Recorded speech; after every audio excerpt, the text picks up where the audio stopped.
মুসলমান কেমন নির্মম ভাবে আমার আপনার নবী নূর নবী নবী পাককে কষ্ট দিয়েছেন চিন্তা করেন।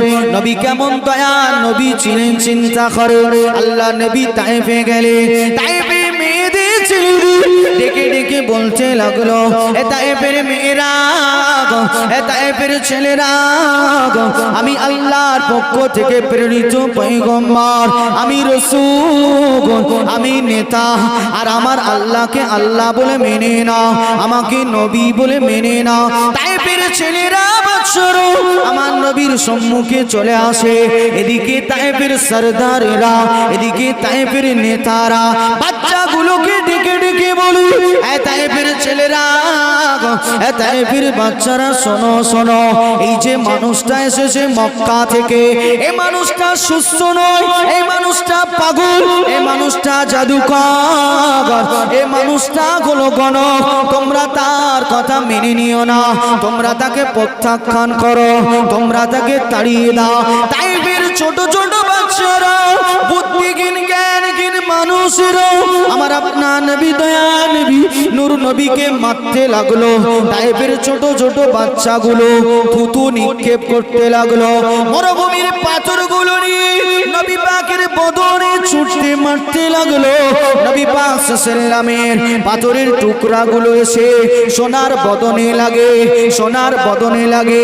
আল্লাহ নবী নূর নবী রাহমাতুল লিল আলামিন তায়েফের বাচ্চাগুলোর কিছু বলে না, আবার সামনের দিকে চলে যায়। এ তায়েফের ছেলেরা, আমি মুহাম্মদ পাগল নয়, এ তায়েফের মানুষেরা, আমি মুহাম্মদ জাদুকর নয়, এ তায়েফের মানুষেরা, আমাকে আল্লাহ পাঠিয়েছে, আল্লাহ আমাকে মেসেঞ্জার বানিয়েছে, আল্লাহ আমাকে রাসূল পয়গম্বর বানিয়েছে। এক আদানিয়াতের কালিমা লা ইলাহা ইল্লাল্লাহ মুহাম্মদ রাসূলুল্লাহ, এই কলেমা খানা পড়ে নাও। এই কলেমা যদি দুনিয়ায় পড়তে পারো, দুনিয়ায় শান্তি পাবে, দুনিয়ায় সম্মান পাবে, আখিরাতে ছাড় পাবে, আখিরাতে নাজাত পাবে। আল্লাহ নবী নূর নবী রাহমাতুল লিল আলামিন তায়েফবাসীদের যত বোঝায় তারা কিন্তু বোঝে না। আবু জেহেল, আবু লাহাব, উতবা, সাইবার চিঠি পেয়ে তায়েফের নেতাগুলা নবী পাকের পিছনে যুবকদের লেলিয়ে দিল। আমার আপনার নবী দয়া নবী নূর নবীকে পাথর নিয়ে মারতে লাগে। আল্লাহ নবী নূর নবী রাহমাতুল লিল আলামিন যত আগিয়ে যায় বেঈমানেরা তত পাথর নিক্ষেপ করতে লাগে। এক পর্যায়ে আমার আপনার নবী জমিনে অজ্ঞান হয়ে পড়ে গেলেন। আল্লাহ নবী জ্ঞান হারা হয়ে গেলেন। নবী পাকের টোটাল বদন দিয়ে কোনগুলো জোরে জোরে পড়ে যায়, রক্তগুলো জোরে জোরে পড়ে যায়। আল্লাহ নবী নূর নবী দয়া নবী হাবিব নবী রাহমাতুল লিল আলামিন নবী পাকের এক পর্যায়ে হুঁশ ফিরে এলো, নবী পাকের জ্ঞান ফিরে এলো। আল্লাহ নবীর পাশে আবু বকর সিদ্দিক জজ্জর জজ্জর করে কাঁদে, আর আমার নবীকে কত মার মেরেছে, নবীকে কত অত্যাচার করেছে, আল্লাহ নবীকে এত অত্যাচার করেছে। নবী পাকের পাওয়ানকৃত উট, এই কাসওয়া নামীয় উট, অবেলা জন্তু উট ঝরঝর করে কাঁদছে। আরে রাহমাতুল লিল আলামিন সোনার নবীকে কিনা মারলো বেঈমানেরা। নবী জমিনে পড়ে গেল, নবী পাকের খুনগুলো জমিনে পড়ছে। আল্লাহ নবী নূর নবী যেই হুঁশ ফিরে পেল, যেই জ্ঞান ফিরে পেল, আল্লাহ নবী আবু বকরকে ডাকে না, উটের দিকে দেখে না, অন্য কিছু দেখে না, আল্লাহকে আল্লাহ বলে তখন ডাকে না। আল্লাহ নবী নূর নবী রাহমাতুল লিল আলামিন বদনের খুনগুলো, গায়ের রক্তগুলো জমিনে পড়তে যাচ্ছে। আল্লাহ নবী নূর নবী রাহমাতুল লিল আলামিন ওই খুনগুলো জমিনে না পড়তে দি খুনগুলোকে নিয়ে নিয়ে আবার নবী পাকের জুব্বা মোবারকে মুছে নেয়, বদন মোবারকে মুছে নেয়, দাড়ি মোবারকে মুছে নেয়, নবী পাকের মাথাতে মুছে নেয়। আবু বকর সিদ্দিক এই ব্যবহার দেখে অবাক হয়ে গেলেন। ইয়া রাসূলুল্লাহ, ইয়া হাবিবাল্লাহ, বেঈমানেরা আপনাকে মেরেছে, অত্যাচার করেছে, রক্তগুলো কেন জমিনে আপনি পড়তে দিচ্ছেন না? আল্লাহর আসমান চিরে গেল, আসমানের দরওয়াজা খুলে গেল, আল্লাহর ফেরেশতা জিবরাইল সাল্লাম চলে এলো। ইয়া ইয়া হাবিবাল্লাহ একবার শুধু জানিয়ে দেন, ইশারাটুকু করে দেন, এই তায়েফের দুই পাশের দুটো পাহাড় তুলে তায়েফবাসীকে নিমালিশ করে ফেলবো, তায়েফবাসীকে নাস্তে নাবুদ করে ফেলবো। আল্লাহ নবী নূর নবী হাবিব নবী প্যারা রাহমাতুল লিল আলামিন চোখের পানি ছেড়ে দিয়ে বলেছিল, এ ফেরেশতা জিবরাইল, তুমি কি দেখতে পাও না আমি রাসূলুল্লাহ, আমি হাবিবুল্লাহ, আমার খুনগুলো জমিনে পড়তে দিচ্ছি না, আমি রাসূলুল্লাহ, আমার গায়ের খুনগুলো তায়েফের জমিনে পড়তে দিচ্ছি না। হে জিবরাইল, আমি জানি আমার আল্লাহ আমাকে এত ভালোবাসে, আমার আল্লাহ আমাকে এত মহব্বত করে, আমি নবীর বদদুয়া করা লাগবে না, আমি নবী পাকের খুনগুলো যদি তায়েফের জমিনে পড়ে যায় আমার আল্লাহ সহ্য করবে না, আমার আল্লাহ পাক তায়েফকে ধ্বংস করে দেবে, তায়েফকে নাস্তে নাবুদ করে দেবে। ও ফেরেশতা জিবরাইল, এই জন্য আমি রাসূলুল্লাহ আমার গায়ের খুনগুলোকে আমি তায়েফের জমিনে পড়তে দিই না। আরেকটু জোরে বলে নারী তাকবীর। আল্লাহর রাসূলকে জিবরাইল বলছে মুখে নয় ইশারা করেন, ধ্বংস করে দেব, তায়েফ নাস্তে নাবুদ করে দেব, পৃথিবীর মানচিত্র থেকে তায়েফ বলে আর কিছু থাকবে না। আল্লাহ রাসূল বলছে জিবরাইল তুমি ভাবলে কি করে, তুমি দেখছো না আমি রাসূলুল্লাহ আমার খুন জমিনে পড়তে দিইনি কেন? আমার খুন যদি জমিনে পড়ে আমার আল্লাহ আমাকে এত ভালোবাসে, আমার আল্লাহ আমাকে এত মহব্বত করে, তায়েফকে আপনারা ধ্বংস করে দেবে, এই জন্য আমি রাসূলুল্লাহ তায়েফে আমার রক্ত স্পর্শ করি না। আরেকবার জোরে বলেন সুবহানাল্লাহ। তুমি ভাবছো কি করেছি, কোন নবী পেয়েছি আমরা, কি দয়ার নবী আমাদের। আল্লাহর রাসূল বলছে আমি রাসূলুল্লাহ বলছি জীবনে একবার আমি নবীকে চিনে আমার আল্লাহকে চিনে আমার একটা সুন্নাত আঁকড়ে ধরো, একটা সুন্নাতের পায়রবি করো, আমি রাসূলুল্লাহ যেন কিয়ামতের ময়দানে আল্লাহর কাছে তোমার ওসিলা পেয়ে একটা ওসিলা দেখিয়ে যেন নাজাত করাতে পারি। জোরে বলেন সুবহানাল্লাহ। আল্লাহ রাসূল কিয়ামতের ময়দানে যখন ওসিলা তালাশ করবে দেখবে আমার বান্দা আমার উম্মতির কি ওসিলা আছে, যে সমস্ত মানুষগুলোর মুখে দাড়ি থাকবে আল্লাহ রাসূল কিয়ামতে তাকে নিয়ে সিজদায় পড়বে, আল্লাহ এর মুখে দাড়ি আছে, এই ব্যক্তিকে জাহান্নাম দেন না, এই ব্যক্তিকে আপনার দয়ার জান্নাত দিয়ে দেন। জোরে বলেন সুবহানাল্লাহ। আল্লাহ রাসূল যখন এরকম ওসিলা দিয়ে দোয়া চাইবে এক পর্যায়ে খুদ আমাদের রব্বে কাবা আমাদের আল্লাহ তখন ময়দানে ইলহাম করে দেবে, আমার হাবিব যদি ওসিলা দিয়ে দোয়া চাইতে পারে আমি আল্লাহ পাক রব্বুল আলামিন বান্দা বান্দির নামায় আমলে আমি আল্লাহ পাক ওসিলা তালাশ করে যদি গুনাহগার হয় তারপরেও একটা করে যদি ভালো কাজ পাই আমি আল্লাহ তার ওসিলায় আজকে ময়দান থেকে তাকে নাজাত দিয়ে দেব। জোরে বলেন সুবহানাল্লাহ। আল্লাহ ওসিলা তালাশ করে সেই নবীর জন্য, সেই নবীকে তায়েফে মারা, আর এই তায়েফের দাগগুলো আল্লাহকে আল্লাহ রাসূল কিয়ামতের ময়দানে দেখিয়ে আমার আপনার জন্য শাফাত, সেই নবীকেই আমরা ছেড়ে দিই। কষ্টের কথা কত শুনবে, নবী পাককে কত কষ্ট দিয়েছে নবী পাক সাল্লাল্লাহু আলাইহি ওয়াসাল্লাম, তারপরে একবারের জন্যও নবী পাক সাল্লাল্লাহু আলাইহি ওয়াসাল্লাম কারোর জন্য দুনিয়ায় বড়দোয়া করেন।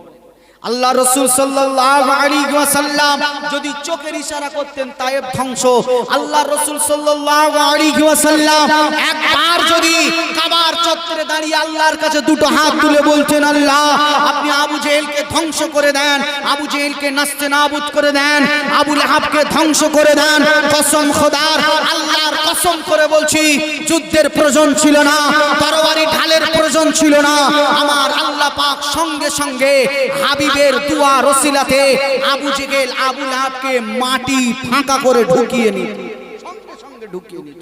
রাসূলুল্লাহ বদদুয়া করেন, আল্লাহ রাসূল দোয়া করেছিলেন কাবার গেলাপ ধরে, হাই হযরতে উমর না হয় আবু জেহেল দুজনের একজনকে ইসলামে দেন। একবার জোরে বলেন সুবহানাল্লাহ। আল্লাহর রাসূল বদদুয়া না করে দোয়া চেয়েছিলেন তানাদের। আমরা তো সেই নবীর উম্মত, আমাদের ব্যবহার কি হচ্ছে?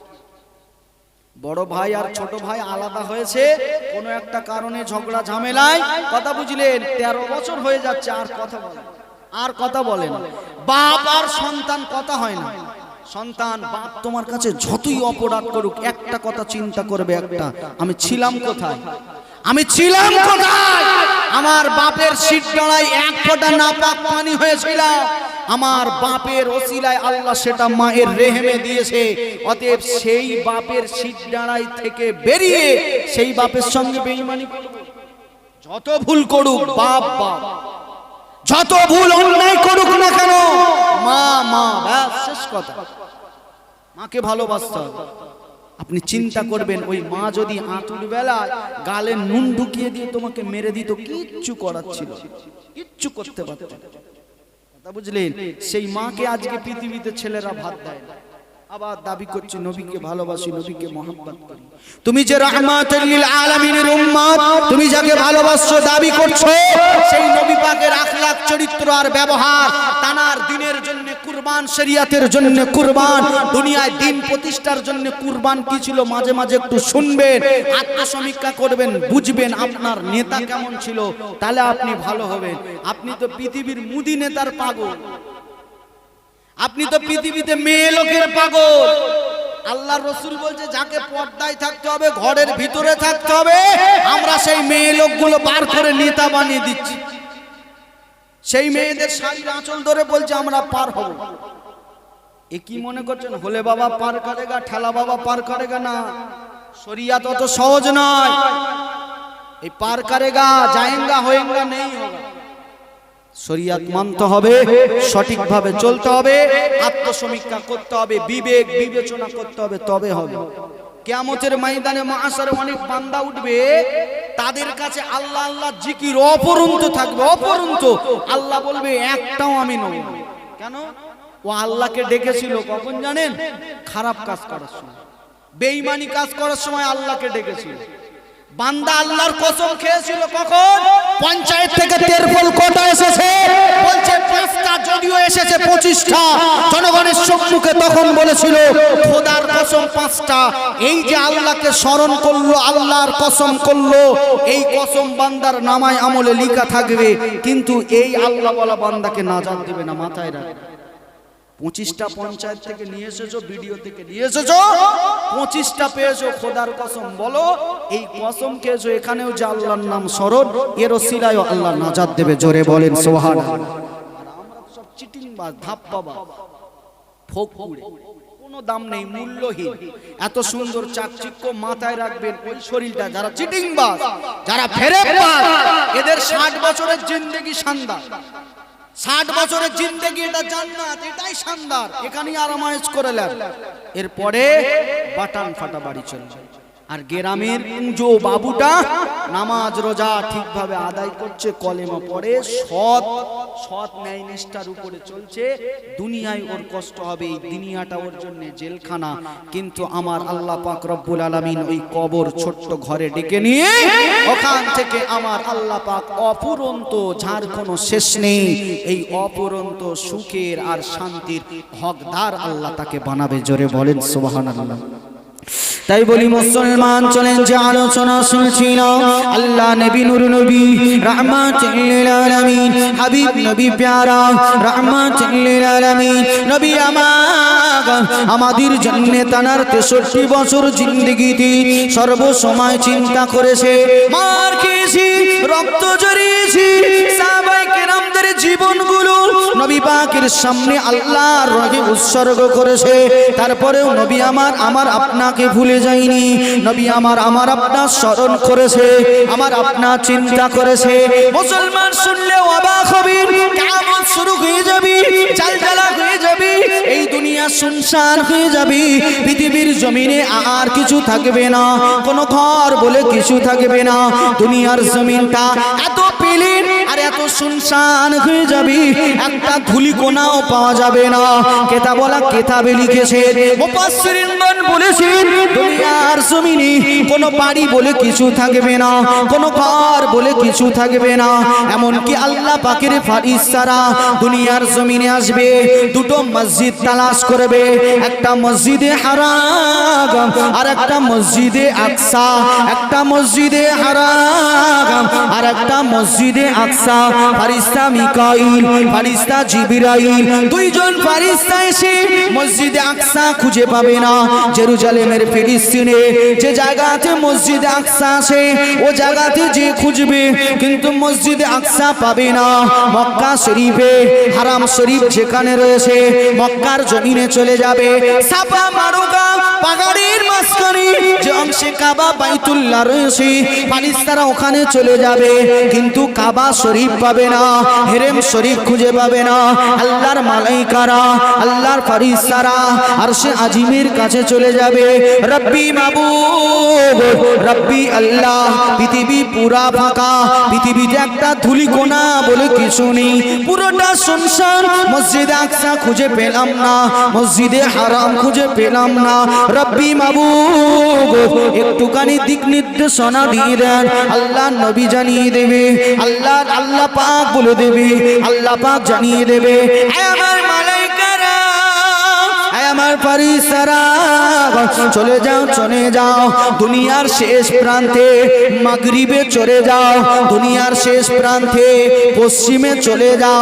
আমি আল্লাহ পাক পৃথিবীর জমিনে যত মসজিদ ছিল আর পৃথিবীর জমিনে যত মাদ্রাসা খানকা ছিল সব কিছুকে আমি আল্লাহ পাক তুলে নিয়ে একেবারে দুনিয়ার শেষ প্রান্তে মাগরিব অর্থাৎ পশ্চিমে আমি আল্লাহ জড়ো করে দিয়েছি। আর একটু জোরে বলে, মসজিদ তালাশ করছে, পৃথিবী পুরো শুনশান, কিচ্ছু নেই, জালজালা হয়ে গেছে, বলছে একটা ধুলিকণা নেই। তাহলে কেমন শুনশান হবে? বাড়ি প্লাস্টার শান করলে তাও ধুলো থাকে, মার্বেল টাইলস বসালে তাও তার উপরে একটু ধুলো থাকে। কিয়ামত হয়ে যাওয়ার পরে পৃথিবীর রূপরেখা একই দেখাবে, একটা ধুলো থাকবে না। ফারিস্তা জিবরাইল খুঁজে পাচ্ছে না, মানে বিষয়টা বুঝতে পারছে। চলে যাও একেবারে মাগরিবে পশ্চিম কোণে আমি আল্লাহ সব টাল দিয়ে রেখেছি। আপনার এই রাধানগরের মসজিদ মাগরিবে চলে যাবে, ভাঙড়ের মসজিদ চলে যাবে, আপনার সৌদির মসজিদ, আমেরিকার মসজিদ, তুরস্কের মসজিদ, চীনের মসজিদ, জর্ডানের মসজিদ, পুরো পৃথিবীর মসজিদগুলো আল্লাহ পাক এক প্রান্তে করে দেবে। দুজন ফারিস্তা চলে যাবে, ওই মসজিদ দুটো পেয়ে যাবে। আল্লাহর রাসূল সাল্লাল্লাহু আলাইহি ওয়াসাল্লাম বলেন, ওই ফারিস্তারা মসজিদে হারাম আর মসজিদে আকসার একটা করে চিত্র ছবি নিয়ে আল্লাহর কাছে চলে যাবে। মুসলমান ঠান্ডা মাথায় বোঝো, আল্লাহ নবী নূর নবী রাহমাতুল লিল আলামিন বায়ান নবী আমার জানান আমার সাহাবায়ে কেরামেরা, আমার সাহাবীরা কিয়ামতের পরে দুইজন ফারিস্তা এসে মসজিদে আকসা আর বাইতুল্লাহ শরীফের দুটো ফটো আল্লাহর কাছে নিয়ে যাবে, আল্লাহর কাছে নিয়ে চলে যাবে। যদিও আমার আল্লাহ সব কিছু জানি, আমার আল্লাহ ওয়াকিবাল, আমার আল্লাহ পাক রব্বুল আলামিন দুইজন ফারিস্তাকে ডাক দিয়ে বলবে, এ ফারিস্তা জিবরাইল, এ ফারিস্তা মিকাইল, চলে যাও, চলে যাও। আমি আল্লাহ পাক 8টা জান্নাত বানিয়েছি, 8টা জান্নাতের মধ্যবর্তী স্থান, 8টা জান্নাতের স্টেজ আমি আল্লাহ যে জান্নাতকে বানিয়েছি, জান্নাতুল ফিরদাউসে চলে যাও। জান্নাতুল ফিরদাউসে যে একবার ডান দিকে আর একবার বাম দিকে তাকিয়ে দেখো, দুনিয়ার জমিনে যেমন মসজিদে আকসা ছিল, দুনিয়ার জমিনে যেমন মসজিদে হারাম কাবা বাইতুল্লাহ ছিল, দেখো দেখো আমি আল্লাহ পাক আমার জান্নাতুল ফিরদাউসের ভিতরে তেমন দুটো মসজিদ আছে কিনা। ফারিস্তা জিবরাইল চলে যাবে, ফারিস্তা মিকাইল চলে যাবে, দেখে আবার আল্লাহর আরশে আজিমের কাছে এসে বলবে, রব্বি আল্লাহ, আপনার জান্নাতের ভিতরে মসজিদে আকসার নকশায় একটা মসজিদ রয়েছে, আপনার জান্নাতের ভিতরে মসজিদে হারামের নকশায় একটা মসজিদ রয়েছে। রব্বি আল্লাহ, আমরা দেখে এসেছি আপনার জান্নাতে রয়েছে। আমার আল্লাহ ডাক দিয়ে বলবি, আমার মালাইকারা, আমার ফারিস্তারা বলো বলো, জান্নাতে সব কিছু দিয়েছি, জান্নাতে সব কিছু দিয়ে দিয়েছি। ওই জান্নাতে মসজিদে আকসা পেয়ে গেলি, ওই জান্নাতে মসজিদে হারাম পেয়ে গেলে। পৃথিবীর জমিনে আমি আল্লাহ যত সম্মানিত জায়গা দিয়েছিলাম তাদের ভিতরে দুটি জায়গা, একটি হলো মসজিদে হারাম, একটি হলো মসজিদে আকসা। আমার মালাইকারা বলো বলো, ওই জান্নাতে আর কিসের কমজোর রয়েছে, ওই জান্নাতে আর কিসের প্রয়োজন রয়েছে? আল্লাহর মালাইকা ফারিস্তারা আল্লাহকে বলবে, রব্বি আল্লাহ, রব্বি মাবুদ, জান্নাতে সব কিছু রয়েছে, সুন্দর মধুর নগর বানিয়েছে আপনি, পানির নগর বানিয়েছেন, মতি মুক্তা দিয়ে দেয়ালের ঘর বানিয়েছেন, গাছে ফলে ফুলে ভরিয়ে দিয়েছেন, মসজিদে আকসা হারাম দিয়েছেন, সব কিছু দিয়েছেন বটে ও রব্বুল আলামিন। ওই জান্নাত পূর্ণতা এখনো পাইনি, ওই জান্নাত পূর্ণতা তখন পাবে যখন জমিনা থেকে মসজিদের নববীর ভিতর থেকে আম্মা জান আয়েশার বাড়ি থেকে রিয়াজুল জান্নাতের ভিতর থেকে হাবিবি নবী প্যারা রহমাতুল লিল আলামিনকে যখন আপনি আপনার ওই জান্নাতে দিয়ে দেবে। আর একটু জোরে বলে নারী তাকবীর। আমার আল্লাহ পাক খুশি হয়ে মালাইকা ফারিস্তাদেরকে বলবে, আমার মালাইকারা চলে যাও মসজিদে নববীতে চলে যাও, আমার আয়েশার ঘরেতে চলে যাও, রিয়াজুল জান্নাতে চলে যাও, আমার নবী পাকের রওজা থেকে নিয়ে আমি আল্লাহর কাছে নিয়ে এসো, আমি আল্লাহর দিদারে নিয়ে এসো। খোদার কসম করে বলছি, শাওয়ালিউল্লাহ মুহাদ্দিস দেহলভী তার কিতাবের ভিতরে লিখেছে, আল্লাহ নবীর রওজায়ে আতহারের কাছে যখন ফেরেশতা মিকাইল আর ফেরেশতা জিবরাইল চলে আসবে, আল্লাহ পাক রব্বুল আলামিন নবী পাকের রওজাটা ফাটিয়ে দেবে। ফেরেশতা জিবরাইল ওই সময় দেখতে পাবে নবী পাকের রওজার ভিতরে একটু মাটি আর শুকনা নাই, নবী পাকের রওজায়ে আতহারের ভিতরে ওই রিয়াজুল জান্নাতের মাটি আর শুকনা নাই। সারাটা জীবন আল্লাহ নবী আমার আপনার জন্য কেঁদে কেঁদে কেঁদে কেঁদে রিয়াজুল জান্নাত নবী পাকের রওজায় আতহারটা কাদা করে ফেলবে। আরেকটু জোরে বলে নারী বলছে, জান্নাত পূর্ণতা পাবে হাবিবেলে। সেই হাবিবের রওজার কাছে দুইজন ফেরেশতা এলো, নবী পাকের রওজায় আতহারের মাটিগুলো সরে গেল। শাওয়ালিউল্লাহ মুহাদ্দিস দেহলভী রাহমাতুল্লাহ আলাইহি কিতাবের ভিতরে লিখছে, ফেরেশতা জিবরাইল আর মিকাইল দেখছে নবী পাকের কবরে রওজায়ে আতহারের ভিতরে আর একটুকু জায়গা কাদা হতে বাকি নেই। নবী এত কেঁদেছেন ওই রওজায়, নবীর চোখের পানিতে নবী পাকের রওজার পুরো মাটিটা কাদা হয়ে গেছে। আর একবার জোরে বলেন সুবহানাল্লাহ।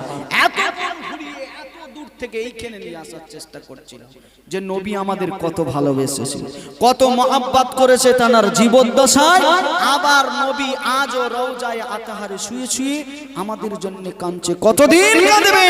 কিয়ামত পর্যন্ত জালজালা যতদিন না হবে, কিয়ামত যতদিন না হবে, উকবার দিন কায়েম যতদিন না হবে, ততদিন নবী আমাদের জন্য আমাদের চিন্তায় চিন্তিত হয়ে ওই রওজায় আমাদের জন্য সুকাতুর অবস্থায় আল্লাহর কাছে দয়ার ভিখারি হয়ে আল্লাহর রাসূল ভিক্ষা চাইবে। জোরে বলেন সুবহানাল্লাহ। চিন্তা করেছেন জীবনে, চিন্তা করেছেন জীবনে আপনার ঘরের মসজিদে বসে বসে যে আমি রাসূলুল্লাহর উম্মত, আমার নবী আজকে মদিনার রওজায়ে আতহারে আম্মা জান আয়েশার ঘরে ওই রিয়াজুল জান্নাতের রওজার ভিতরে আমার জন্য কাঁদছে। চিন্তা করেছেন?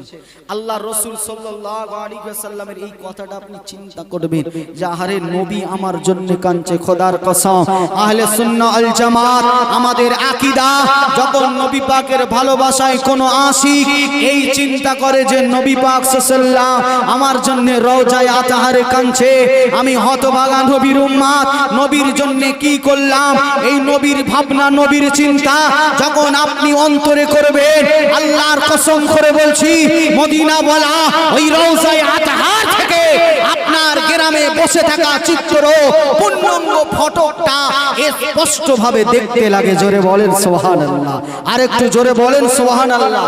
আপনারা কি চান না যে নবী আপনাকে দেখুক? জীবদ্দশায় বেঁচে থাকতে থাকতে নবী যাকে দেখবে, নবী যাকে জানবে, নবী যাকে বুঝবে, বলেন তো কিয়ামতের ময়দানে মহাশারে আমার আল্লাহ নবীর কাছ থেকে ওই বান্দাকে কি জাহান্নামে দেবে? একটু কথা বলেন, দেবে? জানেন মহান আল্লাহ পাক রব্বুল আলামিন জাহান্নাম বানিয়েছে কটা? 7টা জাহান্নাম। কটা? এই 7টা জাহান্নাম বানিয়েছে, 7টা জাহান্নামের দরওয়াজা। এ তো রাসূলুল্লাহ জানে। নবী পাক দুনিয়া থেকে 7 জন সাহাবা ফিট করলেন। 7 জন, হযরতে আবু বকর, হযরতে ওমর, হযরতে উসমান, এরকম 7 জন সাহাবা, হযরতে বিলাল, হযরতে মাসউদ, হযরতে আবু হুরায়রা, হযরতে আবু আইয়ুব আনসারী, এরকম 7 জন সাহাবাদের ফিটিং করে রেখেছে। কিয়ামতের ময়দানে জাহান্নামের দরওয়াজার কাছে দাঁড় করিয়ে দেবে। নবীর উম্মত উম্মতি যদি যায় তাদেরকে নিয়ে আল্লাহর জান্নাতে যাবে। জোরে বলেন সুবহানাল্লাহ। আল্লাহ পাক রব্বুল আলামিন এই জন্য আবার ওই 7টা জাহান্নামের ভিতরে 5টা জাহান্নামের গোপন কক্ষ করেছে। কটা? 5টা জাহান্নামের গোপন দরওয়াজা করেছে। 7টা আসে, আবার 5টা গোপন দরওয়াজা। এই 5টা যে গোপন দরওয়াজা করা হলো, আল্লাহ পাক এই গোপন দরওয়াজা করেও আমার নবীর থেকে গোপন রাখেনি। জোরে বলেন সুবহানাল্লাহ, আরেকটু জোরে বলেন সুবহানাল্লাহ। গোপনের দরওয়াজা সেটা তো গোপন থাকবে, কিন্তু আল্লাহ গোপন রাখেনি, নবীকে জানিয়ে দিল। নবী যখনই জানলো জাহান্নামের আরো 5টা গোপন দরওয়াজা, আবার 5টা লোক ফিট, ফের 5টা লোক ফিট। শুধু আমার আপনার চিন্তায় নবীর চিন্তা। মুসলমান গভীর মনোযোগ, একটুখানি আজ বোঝার চেষ্টা করো। আল্লাহ নবী নূর নবী রাহমাতুল লিল আলামিন নবী পাককে যখন আল্লাহ জানিয়ে দিলেন, হে আমার হাবিব শুনো শুনো, আমি আল্লাহ পাক এই 7টা জাহান্নামের মেইন ফটক দরওয়াজা দিয়ে আমি আল্লাহ তোমার উম্মত উম্মতিকে প্রবেশ করাবো না, আমি তোমার উম্মত উম্মতিদেরকে ঢোকাবো না। আমি আল্লাহ পাক এই জাহান্নামের আরো 5টা দরওয়াজা করেছি, 5টা গোপন সুড়ঙ্গ রাস্তা বানিয়েছি। হে আমার হাবিব, আমি গোপনে গোপনে কিয়ামতের ময়দানে আপনার উম্মত উম্মতিকে, আখিরি নবীর উম্মত উম্মতিদেরকে ওই গোপন দরওয়াজা দিয়ে জাহান্নামে প্রবেশ করাবো। আল্লাহ নবী নূর নবী রাহমাতুল লিল আলামিন তাৎক্ষণিক হযরতে ফাতেমাকে ডাকলে, হে আমার বেটি ফাতেমা, একটু আমার হুজরার ভিতরে আসো। হযরতে আলীকে ডাকলে, ও বাবা আলী, একটু আমার ঘরের ভিতরে এসো। আল্লাহ নবী নূর নবী রাহমাতুল লিল আলামিন নবী আমার হযরতে ফাতেমা এবং হযরতে আলীর সঙ্গে এমনি করে যুক্তি পরামর্শ করতে লাগলো। বাবা আলী, কিয়ামতের ময়দানে মাআশরের দিনেতে আমার আল্লাহ পাক রব্বুল আলামিন জাহান্নামের মেন দরওয়াজাগুলো দিয়ে আমার উম্মত উম্মতিকে প্রবেশ করাবে না, তাদেরকে গোপন কক্ষ দিয়ে, গোপন পথ দিয়ে জাহান্নামে প্রবেশ করাবে। বাবা আলী, আমি রাসূলুল্লাহ এটা সহ্য করতে পারবো না, আমি রাসূলুল্লাহ এটা বরদাস্ত করতে পারবো না।